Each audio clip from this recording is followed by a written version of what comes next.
Since kindergarten, Sophia and I have never gone more than 3 days without seeing each other. But ever since our families started talking about getting us engaged, she's been avoiding me for a whole year. She blocked me on everything. My phone, social media, everything. The security guards at her company were told not to let anyone without permission in, especially me. If I even showed up near her place, they were supposed to tell me to just turn around and leave. Eventually, her friends couldn't stand it anymore, and one of them, Maria, helped me sneak in to see Sophia. When I got there, I heard Sophia's cold voice through the door. "Like a pet that just comes when you call," she said. "He's got no skills, no personality. Getting engaged to him is beneath me." I was holding the door handle but didn't push it open. Maria, who was right behind me, quickly covered my ears. "Bro," she whispered, "don't listen to Sophia. She's just drunk and not thinking straight. I'll go in there and tell her what I think." With that, she was about to push the door open, but I grabbed Maria's sleeve and shook my head. All along, I just wanted to ask Sophia why she was so against the engagement, why she was even causing such a big fuss about it among the rich families we knew. I had called her my sister for nearly 17 years, even though she wasn't really my sister by blood. If she was going to get married, why couldn't it be to me? Now I knew why. It wasn't because I wasn't good enough or handsome enough. It was because, to her, I had always been just a little pet she had raised since I was young, just for fun to pass the time, or just something nice to keep around. Maria helped wipe my tears, whispering, "Can't believe what Sarah and the others are chatting about. None of it's true." "It's okay, Maria," I said, taking a deep breath. "Can you give me a ride back? I don't want to look for her anymore." Just as we turned to leave, someone inside opened the door. We were all surprised, standing face to face with Sarah. She had no idea what had just happened and dragged me inside. This little get-together was everyone's way of trying to convince Sophia to make up with me.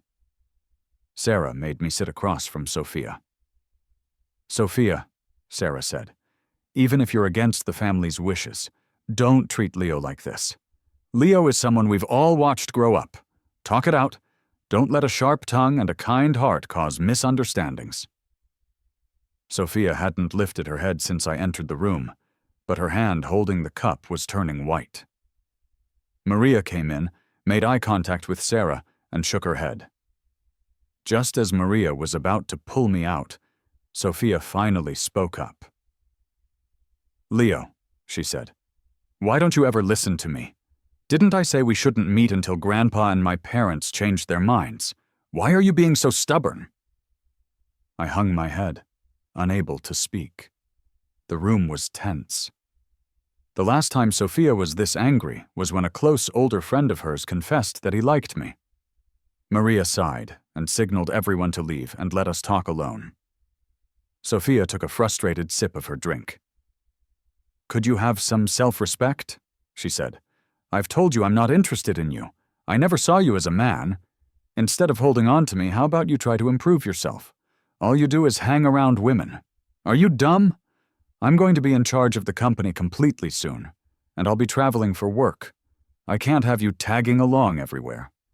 I felt like I was sinking into a freezing ocean, my whole body cold and unable to find words. This is how she had seen me all these years. "So just stay away from me," she said. "Grandpa's probably going to give up on the engagement soon anyway, got it? You're not going to bother Maria and the others to find me again?" "It won't happen again," I said. Images from my past flashed in my mind like a movie reel. I used to cherish these memories as my most valuable treasures. How silly it all seems now. I had ignored how Sophia became more and more impatient with me from high school on. I ignored her clear dislike for my style and her disbelief when her older friend confessed he liked me. "Can't believe someone actually likes him," she had said. I looked at Sophia sincerely. "Sophia," I said, "I really appreciate you saving me when I was a kid. I'll remember this from now on. I won't bother you ever again." With that, I left without looking back. When I got back to the large house and turned on the lights, it was as empty as ever. My parents were never home, and my grandmother lived in the mountains for her health. I heard from Sophia's mother that since my family only had the maid to care for me when I was 3, the maid left to buy groceries and forgot to lock the door. I ended up running out and fell in the street. Sophia, who was playing in her yard, heard me crying and brought me back to her house. For nearly 10 years after that, I grew up following Sophia around. We went to the same elementary school, middle school, and even the same college. When I got bullied for being alone, Sophia had my back, teaching me how to stand up for myself. All in all, Sophia had been more present in my life than my parents ever were. I depended on her too much, so when she started avoiding me, I was terrified. I looked for her desperately. A year wasn't long, but it felt harder than the past several years combined. I sat at my computer, staring at an email saying I had been accepted into an exchange program. The therapists I had seen suggested a change of environment and finding new hobbies to distract myself. I had thought of telling Sophia about it, but I just laughed at myself instead. She would probably be glad for me to be far away. When I left, I just sent a text to my parents, though they probably wouldn't care. I landed in Italy, managed the paperwork, and found a place to rent. It wasn't as hard as I had imagined. While waiting for school to start, I traveled and explored some local cities. The therapy was right. A change of scenery really does change your mindset and habits. After getting robbed multiple times, I decided to learn self-defense. No one was going to look out for me anymore. I had to protect myself. 2 months into school in Italy, Maria called. "Leo," she said, "why didn't you tell us you were in Italy? We found out by chance from a classmate of yours." "Yeah," I said.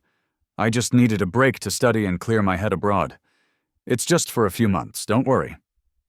"How's life there?" she asked. "Is it safe where you stay?" "Everything's great," I said. "Really safe."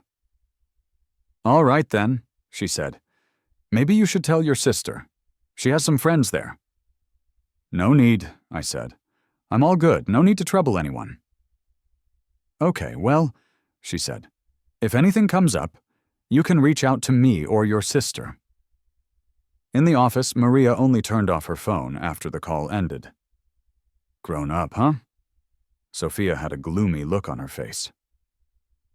"Come on, Sophia," Maria said, sitting on the sofa and looking at Leo's exchange student application. "You were the one who told him not to bother you." "Not bothering me doesn't mean he can't call or text," Sophia said. "Oh my God, look at your blocked list," Maria said, rolling her eyes. "You said even if it was just for show, it had to be real. And then bam, you blocked him. How's he supposed to reach you? Even I wouldn't bother." Maria was Sophia's childhood friend and had watched me grow up. She kind of knew about my family situation.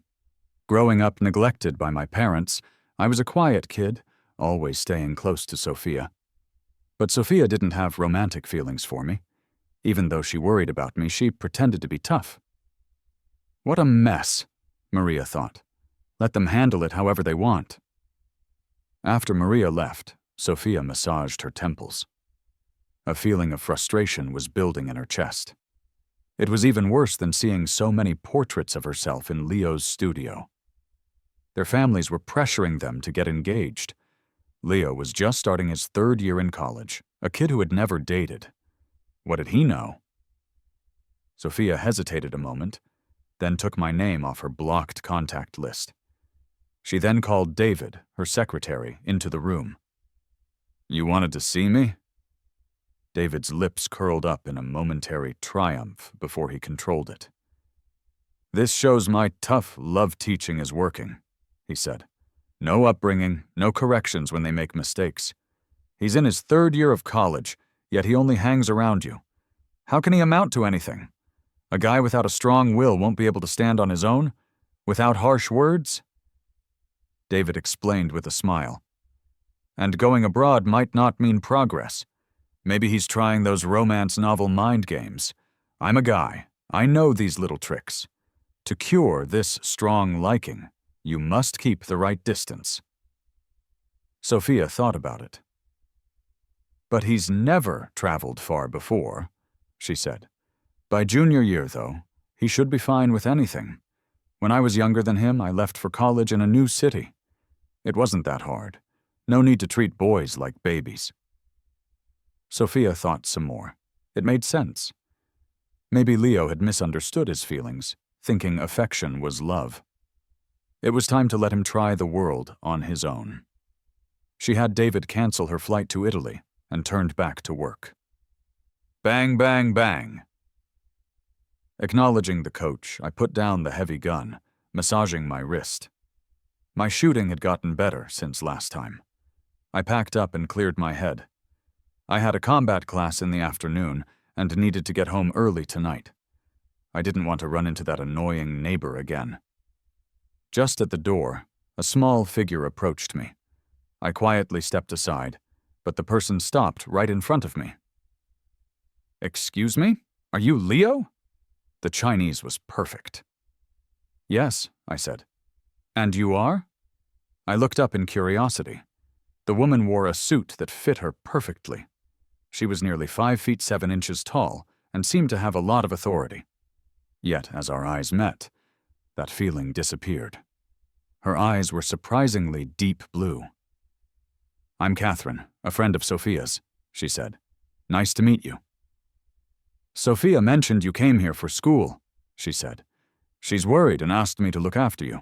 That apartment isn't safe. I've arranged another place. Do you want to move there? You can call Sophia, Catherine said, gesturing. Leading us to a nearby cafe, she dialed on her phone, chatted briefly, then passed it to me. Leo, yeah, I heard Sophia's familiar voice. Catherine has some business deals with our family. She'll sort out the housing. You can ask her about anything. I studied myself at the familiar voice, almost like before Sophia started avoiding me. It could be time, distance, or a year of separation working its magic. I wasn't as upset as I thought I'd be. Got it, thanks, I said. The call paused for a second, then continued. But don't hold on too tight. Learn to be independent, make some progress. Got it? Understood, I said. After hanging up, I handed the phone back to Catherine. I obediently followed her to the car. Considering the business partnerships, Sophia had probably promised Catherine some benefits. For safety's sake abroad, I wouldn't resist. In the car, Catherine called someone to pack my stuff. Then she took me for a Chinese meal. An hour later, the driver drove straight into a large estate. Leo, this way, Catherine said. Thank you, I said, stepping out. I saw a butler and maids waiting. Catherine gestured for me to follow her in. No need to be formal, she said. I met you when you were 7 before I left the country. Curiously, I glanced up, meeting her gaze. You and Sophia were playing hide-and-seek, Catherine reminisced. You bumped into my leg. Leo made quite an impression back then, with her father. They hadn't just entered when a tiny thing bumped into her. Kids that age would cry loudly if hurt, but little Leo just sat on the floor holding his nose. Before she could comfort him, he got up on his own, whispered to himself, Leo doesn't hurt. I'm a good boy. Then he ran off. From what her assistant had gathered that morning, I had probably cried alone without comfort.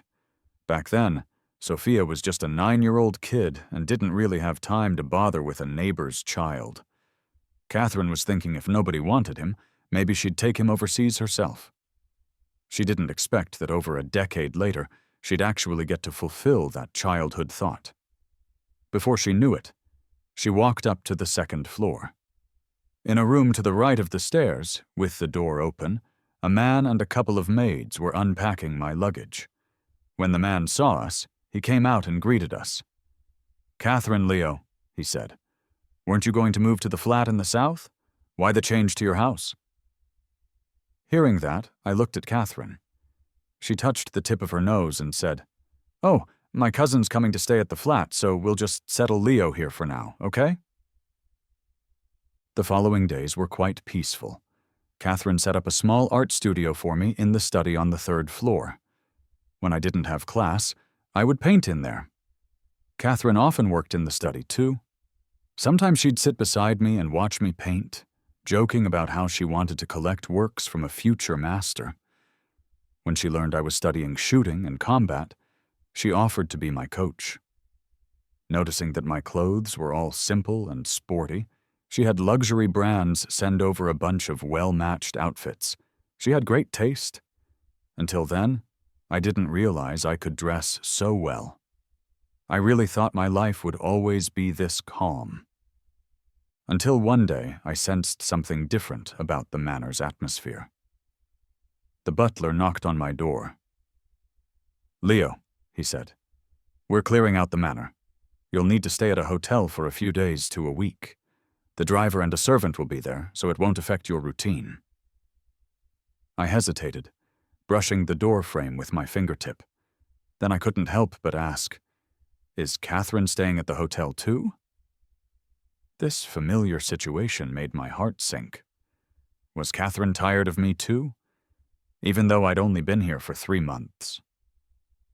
"Catherine is going on a business trip," the butler said. "She'll pick you up once she's back." I clenched my fists, pushing down a bitter feeling, and agreed to go. "All right," I said. "When do we leave?" "We can head out now," he said. "I'll change clothes first," I said. Then I closed the door and chuckled at myself. It's nothing anyway. It's not the first time.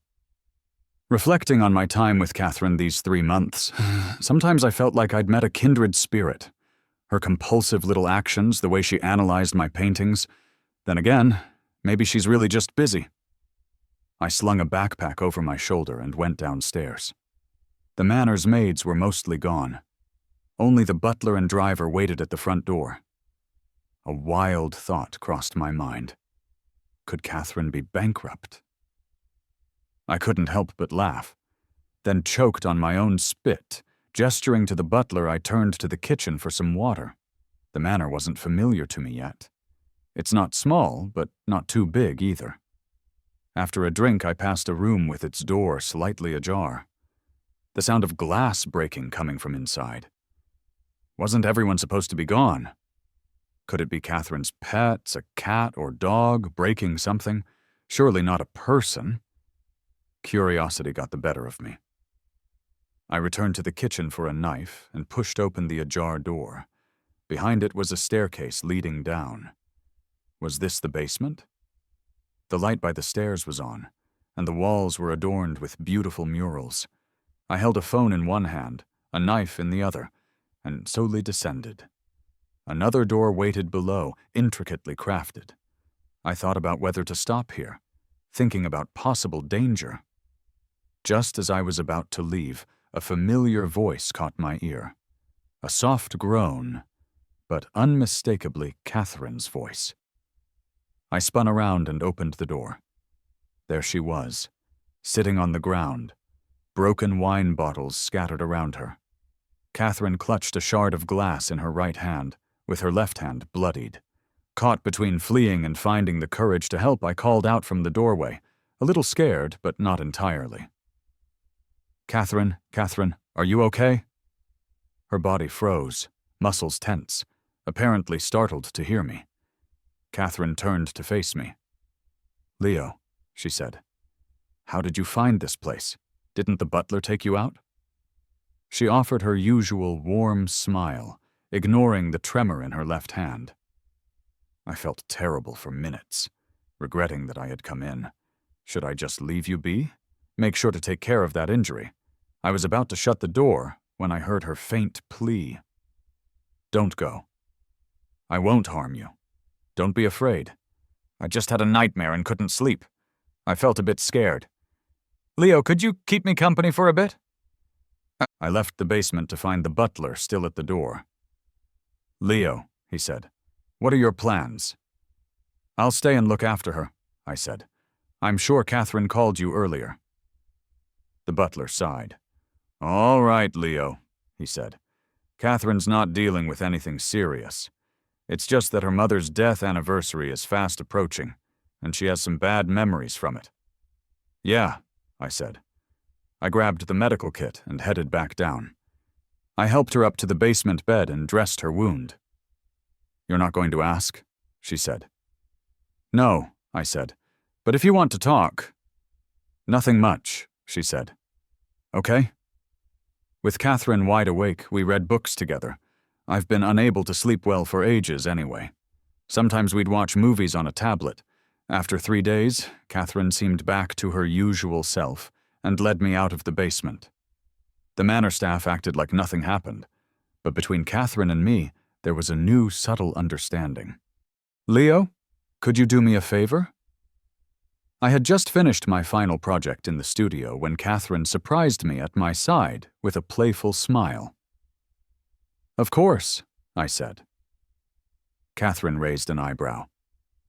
"I haven't even said what it's about," she said. With Catherine's wealth and status, there was nothing I could get her. I hardly knew anyone, so it wasn't about meeting people. So I was the only one who might be useful. "Paint a picture?" I asked. "Or do you need me to be your date for some event?" I shrugged. It's probably because she wants me as her date for something. "Smart guess," she said. "I want to invite you to my Aunt Beatrice's dinner party. My aunt loves introducing me to the noble young men she knows every time. It's tough to get away from her attempts to find me a husband. In the past, there was no one close enough to pretend to be my date, but now you're here." I agreed readily. Though no one really raised me as a kid, I never lacked for money or material things, so I found people to teach me everything I needed to know. That morning, Catherine personally brought a suit to my room. It was custom-made. The suit was classic black, simple, yet with a striking shape, giving off a feeling of elegance and composure. Once dressed, a stylist did my hair to match it. I held the railing on the second floor. Catherine looked up from the couch when she heard me. When she saw me, her deep blue eyes widened with genuine amazement. She quickly made her way upstairs. She stopped 1 step below me. She reached out a hand. "With this handsome prince, care to join me at the dinner?" I couldn't help but laugh. Pretty childish, honestly. I took her hand. Just as I was about to go down the stairs, I noticed she hadn't moved. Confused, I looked up to her, silently asking what was up. "Leo," she said, "that was the first time you've smiled since coming here." "Do you know why I picked that suit for you?" she asked. I shook my head. "Don't let people's poor vision bring you down," she said. "You're already beautiful inside and out." The dinner went smoothly. Lady Beatrice adored me, and none of the supposed suitors Catherine mentioned showed up. After the opening dance, Catherine invited me to the dance floor. "Catherine," I said, "seems like your charm really isn't working. You promised I'd be your shield, but it didn't feel necessary." Catherine looked down. "It's just that some gentleman was a bit too dazzling," she said. I met her gaze, which was deep and mysterious, yet with a hidden intensity. Over the past few months, I had seen that she treated me differently. Not with pity, not just being polite, not even the caring of an older person. It was more like acceptance, spoiling, and admiration. It might sound like something you'd hear in a movie, but that's the best way I can describe it. Catherine had a voice that was like pure music. "I want to be a gardener," she said, "nurturing a flower until it blooms, then cherishing it for life until it fades away." Suddenly, I felt her grip tighten around my waist, holding me close. "Sorry," she said. "I got a bit carried away," though her hold didn't loosen at all. "Catherine," I said, "didn't you leave school early to study abroad? That confession was so cheesy." I mocked her. I understood her intention, though. The dance ended, and I stepped back from her grasp. Catherine didn't follow the dance plan. I had barely taken 2 steps before she pulled me by the arm and started walking away with me. Gasps were heard from the crowd around us. She led me out of the manor, walked straight to the car, and told the driver to leave. Silence filled the ride. When we reached Catherine's estate, she pulled me out again, gently but firmly, not allowing me to refuse. We walked through the main hall, stopping only when we reached the middle of the garden. "Leo," Catherine finally said, dropping her gentle mask, "you didn't reject me. A woman who had built a business empire abroad couldn't be nothing but a gentle princess." "What do you like about me?" I asked, holding her gaze. "Everything," she said. "From the moment I saw you at the shooting club, I've watched you intensely, fascinated. You seemed fragile enough to crush with one hand, yet fiercely captivating. Loveless, insecure, mistrusting of anyone, yet able to create such clean, calm art. Everything about you hits my sweet spot."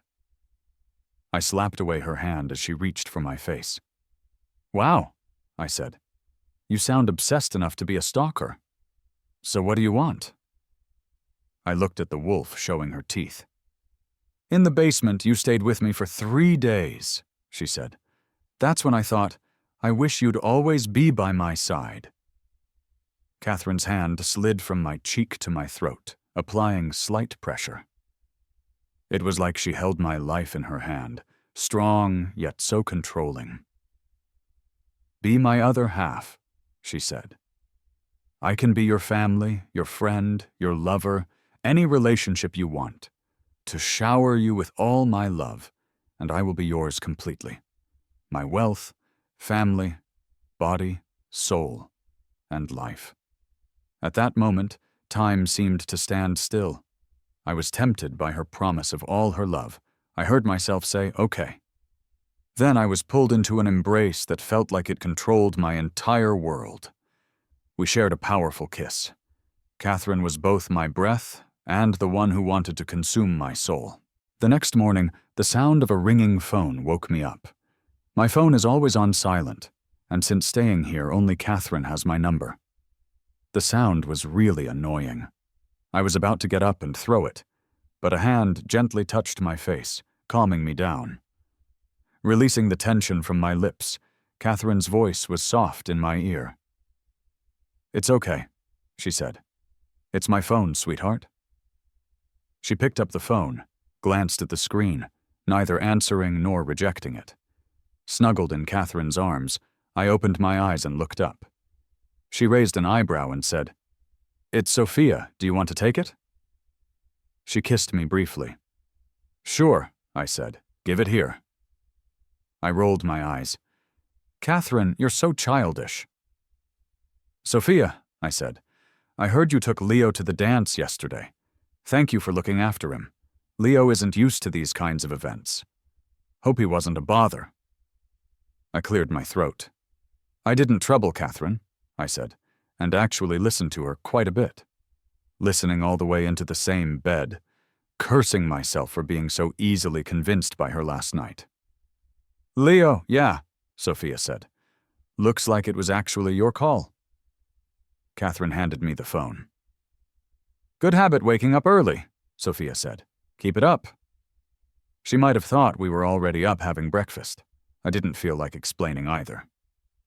"Okay, sis," I said. After a few meaningless chats, Sophia hung up the phone. She was standing with some friends at the golf course. One of them looked quite smug, saying, "See, I told you. Last night my sister went to Mrs. Miller's dinner and immediately recognized Leo." Sophia's little brother. Sophia looked at her phone screen with a puzzled expression. "Got any photos?" she asked. "Yeah," her friend Tom said. "My sister sent me some." "Leo never dressed this well back home," Tom joked. "Is it because you, as his sister, don't let him?" It was only after a few laughs that he noticed the mood had changed. "Let me see the photos," Sophia said, her voice completely cold. "Okay," Tom said, barely bringing up the chat history when Sophia snatched the phone away. Tom's sister had taken a dozen photos. There were ones with Leo and Catherine entering arm in arm, dancing in the ballroom, and Catherine pulling Leo away by the hand. Tom's sister had noted, "These two are definitely a couple, aren't they? Mom said I should get to know Catherine, but turns out she's already taken. You have to admit, Sophia, Tom said as Sophia's face got darker. Your brother's pretty good looking. Can't believe you're not tempted. Hey, Sophia, Tom chirped as he tried to get his phone back. Easy on my phone, it's gonna get bent. Maria saw the photos too, sighed, and tried to comfort Sophia. Leo does look nice in a suit, she said. At least he's attending events now. That's progress. Sophia swatted Maria's hand away from her shoulder, gritting her teeth. Catherine. After getting together with Catherine, I felt like my whole world changed. The day after we got together, Catherine handed me a property transfer document. All the properties under her name, including the estate we were living in, were now in my name. Plus, a large part of her companies at home and abroad. Are you crazy? I asked. In the study, Catherine sat in the office chair, going through the stack of documents. No, she said. What if I hadn't agreed to be with you? We aren't even married. What if I ran off with the money? I asked, looking back at the woman with a loving smile. Yeah, Catherine said, laughing. I think I am crazy. A big lunatic with a little one, perfect match. And babe, that surprised kitten look is so cute. I'm trying to think of more I should give you. I quickly covered her mouth, looking at her with fake disgust. Ugh, you're so mushy. But oh, how sweet it felt inside. I smiled slightly, gazing at Catherine lovingly. All right, I said. I guess I've got to take care of the woman I chose. Leo, this is our home now, Catherine said softly, resting her head on my neck. I looked at the sunlight spilling into the study, the air carrying a sweet scent. I inhaled deeply, taking it all in. Okay, I responded with a slight smile. I've never been happier. We have a home now. In the midst of our happiness, my phone rang. Ever since Catherine discovered that certain ringtones made me anxious, she changed all my ringtones to her humming, which did wonders for calming me down. Glancing at the call, I saw it was a video call from my mother. It's all right, Catherine whispered, kissing my ear softly. Go ahead. I got myself ready and answered. Leo, my mother said, when are you coming home? 5 months, I said. Sophia's grandpa is having a birthday party next week, she said. You should go. All right, I said. Are you having issues with Sophia? No, she said. Then why are you bothering me with this stuff? Don't call me for small matters. Sure, I said, staring at my phone. After the call ended, Catherine stroked my hair, softly comforting me. Leo, she said. I don't think I feel sad anymore, I said. I don't even care why she dislikes me. Catherine turned me to face her and kissed my forehead, murmuring, Good boy. I touched my forehead, then hugged Catherine tightly, my eyes red with emotion. No more sadness. No more having to put up with things. Leo and Catherine returned the day before Sophia's grandpa's birthday. He took her to stay at the family villa. Catherine made a face after seeing his paintings, pouting the whole night until he promised to paint more for her.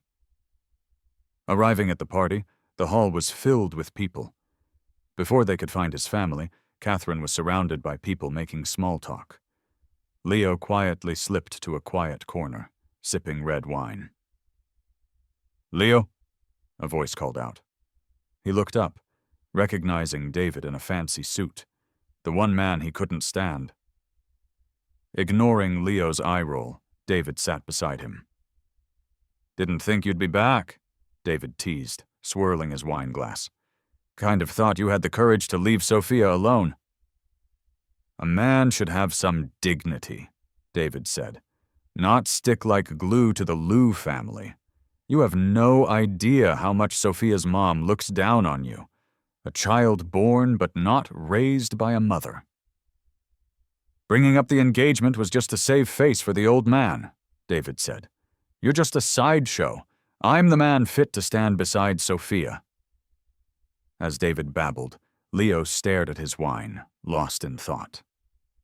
Of course, David knew all about Leo's severe mental health struggles. He had gotten angry before because of some stupid gossip about tea. Back then, he was hugely insecure about Sophia being distant, so David's attempts to provoke him always worked perfectly. But now the truth is finally out.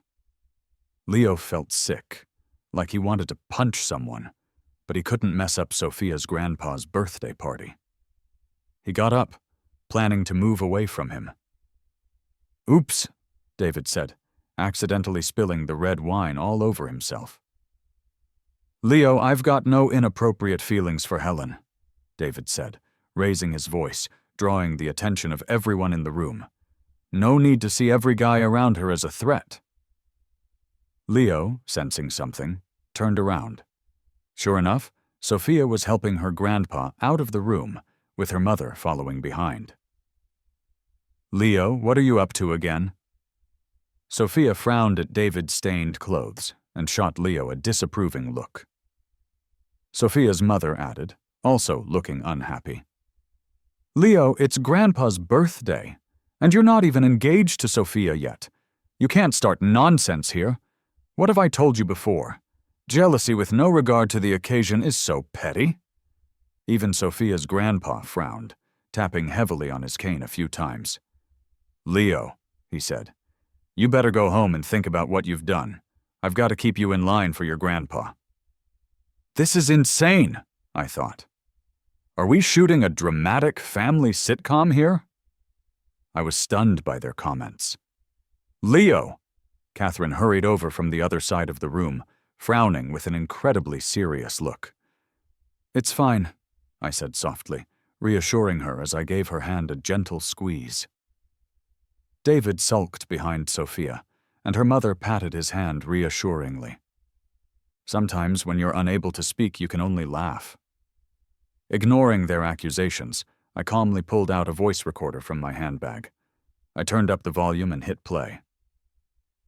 "You have no idea how much Sophia's mom loves you," the recording said. Suddenly, the room went so quiet you could hear a pin drop. The people watching went from curious to looking mean. Their faces turned into a mix of colors. A random woman snickered, and soon everyone started whispering amongst themselves. I put on my best fake professional smile and switched off the recorder. What a joke, I thought. From a young age, I was bullied a lot, so I've always been on guard. A voice recorder is an essential item for me. Before he could think too much about it, Catherine already pulled him into an embrace, speaking softly. "Darling," she said, "did I do something wrong? Why do Sophia's mom and grandpa hate me so much? I wanted to introduce you as my boyfriend." Catherine looked at them with determined eyes. "If we are not welcome here," she said softly, along with Leo as they walked out. "Felix and I won't interrupt the birthday celebration." Once at home, as soon as we were inside, Catherine wrapped her arms around my neck and kissed me passionately. My mind went blank as I bent my head, enjoying her intense love. After what felt like ages, she reluctantly pulled back. Leo, she said, "do you know how attractive you are? The way you stand up to people is so damn appealing." "Tell me," she said. "Did you put some sort of spell on me in that moment?" I gently pushed her away. Whether acting calm in serious situations or passionate in private, I was completely captivated by Catherine. But I really liked this side of her. "What I long for most is love bold enough to show," I said. I wrapped an arm around Catherine's waist, pulling her closer. "Maybe it's because you've got my back that I dare to be this bold. I'm naturally a vengeful, spiteful guy. And now that I've got support, anyone who crosses me is getting bitten back." She laughed so hard her chest shook, hugging me tighter. "Fine," she said. "If you can't bite back, I'll be the one to take the snap." When I woke up the next day, it was already noon. In a daze, I finished washing up, went downstairs, and saw Catherine cooking up a storm in the kitchen, wearing an apron and all. Watching her skillfully cook and chop, I hugged her from behind. "Get enough sleep?" she asked. "Great, lunch will be ready soon." I was just about to take a peek at what she was making when the doorbell rang. I rushed out of the kitchen to answer it. It was Sophia at the door. I gently closed the door and turned around to face her. "About yesterday," Sophia said. "I'm sorry." Sophia's voice was rough, and her eyes had a hint of darkness under them. "I'm not just going to say it's okay," I said. "If apologies worked, why would we need the police? Any other business?" "I'd like to go back to having my brunch," I said. "Was what you did yesterday with Catherine just to make me angry?" she asked. "We shouldn't drag others into our issues," I said, "especially when Catherine has a busy life. Stop bothering her all the time." "It wasn't to upset you," I said. "Catherine's my girlfriend. She's not a stranger, she's family now." I looked into her eyes, speaking sincerely. Sophia froze, then widened her eyes in disbelief. Her voice even got louder. "You and Catherine? Do you even know what you're doing?" she asked. "She's 3 years older than me." I shrugged. "Yeah," I said. "She's only 6 years older than me. It's not like she's 10 or 20 years older. That age difference is normal, right? She doesn't treat me like a kid." Sophia still looked like she couldn't accept it, and then grabbed my arm, frowning. "No," she said. I tried to pull away but couldn't. "Why not?" she asked. "You know, don't try to come between us. Let go of me. Do you know her family isn't normal?" I paused a bit, stunned. "What?" I asked. "Do you know?" "Catherine's mom was driven to her death by her dad," Sophia said. "Catherine's dad is an obsessive control freak who kept her mom at home for 10 years. Her mom developed severe depression. One moment she was waving to Catherine from downstairs, and the next she jumped and died right in front of her. Catherine saw her mom die with her own eyes. Her dad's a control freak, and she is too. Do you even know the darkness of her methods in Italy? Anyone who betrays her faces terrifying consequences." "How dare you?" Sophia was teary-eyed, shaking my shoulders. "I know." I looked down and smiled. "I know, sis. I felt it the moment I met her." "What?" Sophia seemed like she didn't get what I meant at first. She'd decide things for me, like what to eat or where, and how to manage time between school and hobbies. Everything was perfectly arranged. Later, I had to report who I met and what time I'd be home. But isn't that what I wanted? A control freak and a dependent personality. A perfect match. She never minded me clinging to her or me being a loner with no friends. She'd make choices for me when I couldn't. I moved Sophia's hands from my shoulders. "Sis," I said, "Catherine's like my other half. I used to dream of someone who'd center their world around me, control me, love me, give me a sense of security. Life's short, and since I've met someone who fits me so well, why should I struggle to change? Besides, I feel we're getting better." She changed Leo's strict schedule to let him sleep till he's rested. She'd encourage me to do whatever I wanted, and even if I stumbled, she'd be there to catch me. My dependence gave her a sense of belonging in the world. She wasn't that cold, profit-driven business person anymore, not the crazy person hiding in a basement when upset, hurting herself. We were home to each other. Thinking about it, I really want to go back to the room and hug Catherine. "Sis," I said, "I clung too much to you and might have been a burden. I get mad and sad when you misunderstood me. Still, I'm grateful for the care you've given me since I was little." After watching Sophia leave, I opened the door. Catherine was standing less than 10 steps away, head down, looking at her phone. Hearing me come back, her face lit up with a smile as she spread her arms. "Catherine!" I hugged her with a grin. "What are you making? Smells so good." "Green pepper beef strips," she said. She pulled me towards the dining area. Your checkup showed you're anemic, so our Leo needs iron. But I don't like green peppers. Tough, she said. At least one bite. I cut them really fine, sautéed soft. You'll barely taste them mixed in rice. Okay, I said. I'll have a bit. Good boy, she said. We weren't in a rush to get back to Italy. Since we're here, why not explore?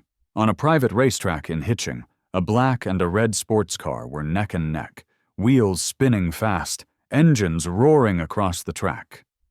In the end, the black car edged out the red by a second.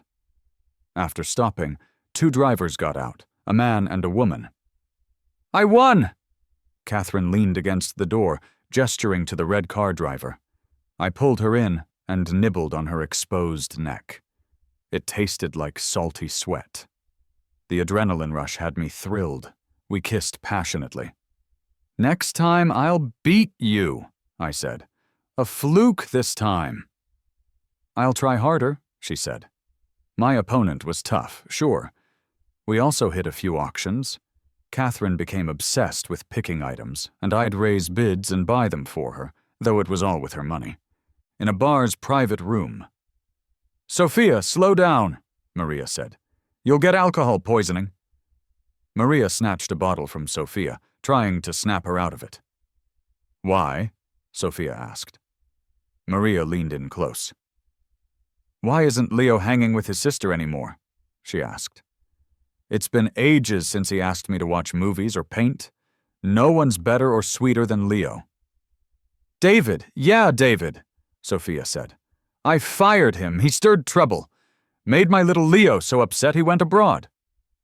Leo, Leo! Sophia covered her face, tears leaking through her fingers. I regret it. Maria lit a cigarette in frustration. Being Sophia's best friend, she always thought Sophia's feelings for Leo weren't just sibling-like. Back then, even if she'd said it, Sophia wouldn't believe her. So she tried to prevent Sophia from hurting Leo. Now Sophia's dealing with the mess she made. People often realize the value of ordinary things only after losing them. Extra in the morning, Catherine watched her husband with admiration. Married 7 years, Leo only grew more charming. Together they explored new worlds, attended the same university, enjoying campus romance. Post-grad they traveled and did charity work, writing about their journey. They had been unwinding at the estate for 3 months and planned to head to Antarctica next month, busy prepping, but loving it. Over these years, Leo cut all ties with his family. He heard they split and started new families. The reason for his parents' neglect, Catherine thought it probably didn't matter to Leo anymore. Some truths aren't pretty, so in their story, no need for past answers. Knowing changes nothing, just adds worry. As for Sophia, her tale's more tangled. Still a mess with David from back then. David got married. Surprising, huh? Sure is. Back then, David took advantage of a drunk Sophia. After he fled to the countryside, Sophia got pregnant and couldn't bring herself to abort. Forced by her elders, the two just got a marriage certificate only. That after David used the money for his family. Later they found out David had 3 sisters. They caused chaos, exploiting their connection to Sophia. But by now, Sophia's parents couldn't regret more, even if they tried. Word is they're in the middle of a divorce.